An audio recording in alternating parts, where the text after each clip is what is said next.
So here's the question. How many brand ambassadors should your company have? And the short answer is 20.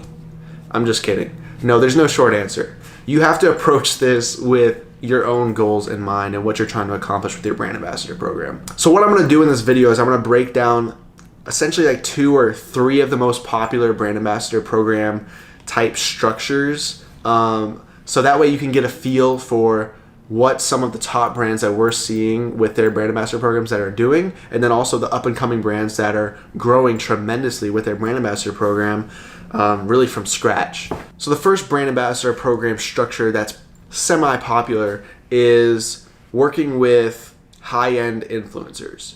So obviously when you think of influencer marketing back in when it first started, it was like everything was like you have to pay this influencer to post.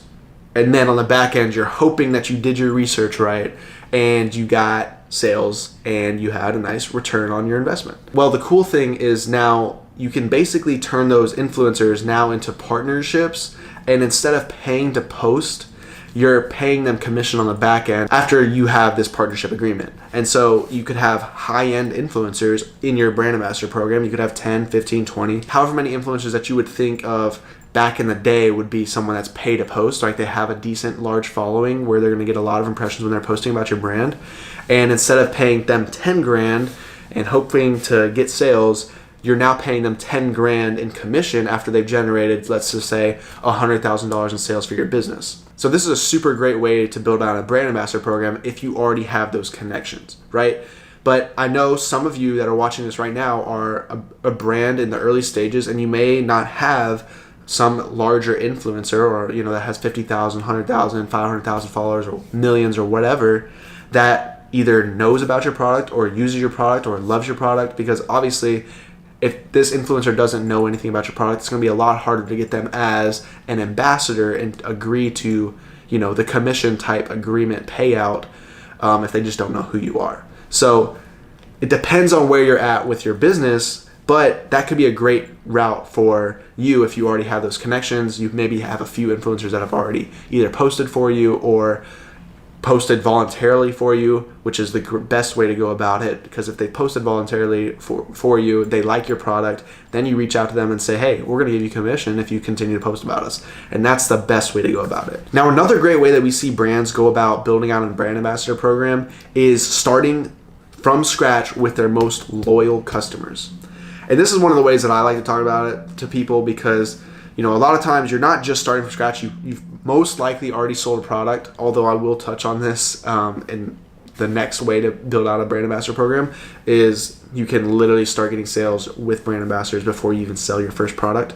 But most likely you already have sold your first product. You have a decent customer base that knows, you have returning customers, they know about your product, and you can first just go out and reach out to them.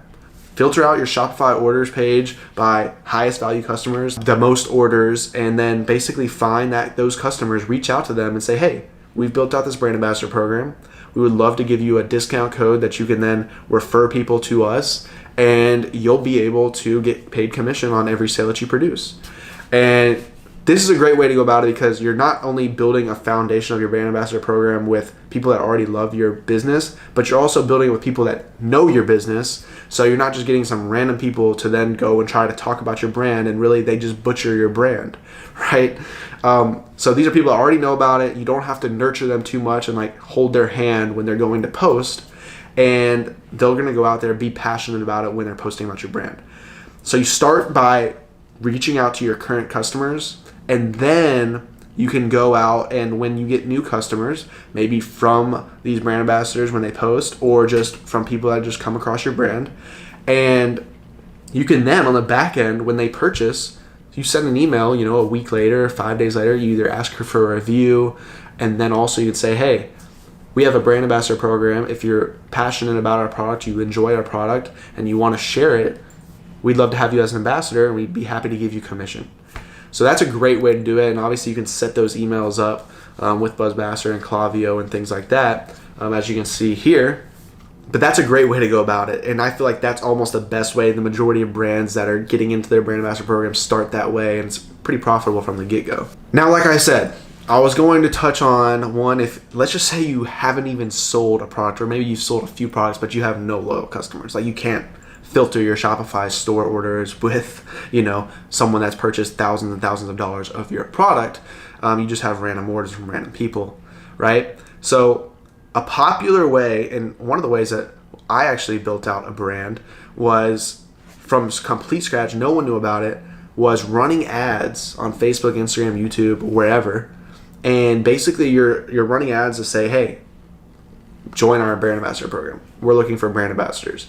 And what you can do is you can just add the landing page link of Buzzbassador's landing page about your program that you build out, which just shows all the incentives, the commission that they're going to get, the exposure that they're going to get when you post them on social media. And then that essentially is the sales page for your ambassador program. And then they can join and sign up after seeing your ad. And then you now have ambassadors that you can then on the back end say, hey, here's about our brand. You can either send them free product or require them to purchase at a nice discount, like 40% off or something like that. That way they have product, they know what it is, and then they can start promoting it for you and earning commission on the back end. So this can be scaled, obviously, with ads to the moon, essentially. There's a few different brands that are killing it with that using Buzzbassador, doing this. They started with this method, and that's the main driver of their sales growth, is running ads to acquire ambassadors. And like I said, the women's fashion brand that I started with Calvin and Shelby was strictly driven, all the revenue was driven strictly through ambassador ads, running ads to acquire ambassadors to then promote our brand, and we would require them to purchase, on the front end at a nice discount, just because we wanted them to have the product, know about our brand before they start promoting it. And that was the main driver of the majority of our revenue, with over 9,000 ambassadors worldwide. And so that was starting a brand from scratch and doing that. So to wrap this video up, I know I kind of broke down 3 different types of programs or different structures that you can kind of utilize, and don't think that you have to stick with one. Like, you could have 10 high-end influencers and then 100 or 150 strong loyalty customers that may not have a large following. And you can have this hybrid mix between these 3, but I wanted to give you 3 different ways that these ambassador programs can be structured for your business, depending on where you're at and the goals that you're trying to accomplish with your brand. So if this was helpful, I hope it was. Leave a like, subscribe, check out Buzzbassador if you don't already know about Buzzbassador, if you're not already using Buzzbassador. It's on the Shopify App Store. It automates everything to do with your ambassador program, onboarding, the email series after it, the referral codes, the payouts, the commissions, just literally everything that you could think of with your ambassador program. Buzzbassador handles it for you. So check that out, subscribe to the channel, and keep looking out for more videos, because our goal here with this channel is to help you succeed with your ambassador programs and help you grow your business and meet your goals.